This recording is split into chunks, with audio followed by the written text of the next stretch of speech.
లోక్ అదాలత్ ద్వారా రాజీ పడదగ్గ కేసులన్నింటినీ రాజీ పడ్డమే రాజమార్గమన్నారు వికారాబాద్ జిల్లా ప్రధాన న్యాయమూర్తి డాక్టర్ సున్నం శ్రీనివాసరెడ్డి. జిల్లా కోర్టు ఆవరణలో 2వ నేషనల్ లోక్ అదాలత్ నిర్వహించారు.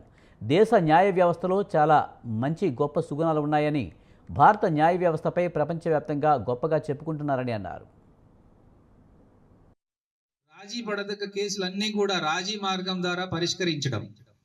మన భారతదేశ న్యాయ వ్యవస్థలో చాలా మంచి గొప్పమైన సుగుణాలు ఉన్నాయని చెప్పి ప్రపంచవ్యాప్తంగా మనకి అన్ని దేశాల వాళ్ళు కూడా చాలాసార్లు పత్రికా ముఖంగా కానివ్వండి, కొన్ని చరిత్రలో మనకి కనిపిస్తూ ఉంటాయి.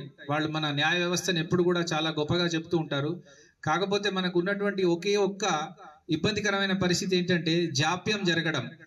ఈ జాప్యం మూలంగా ప్రజలందరికీ కూడా చాలా న్యాయ వ్యవస్థ మీద ఉన్నటువంటి విశ్వాసం ఉన్నప్పటికీ కూడా ఆ జాప్యం కారణంగా వాళ్ళు కోర్టుకు వచ్చినటువంటి వివాదాన్ని మనము సమయానుకూలంలో సరైన సమయంలో పరిష్కరించలేకపోతున్నాం. దానికి వివిధ కారణాలు ఉంటాయి.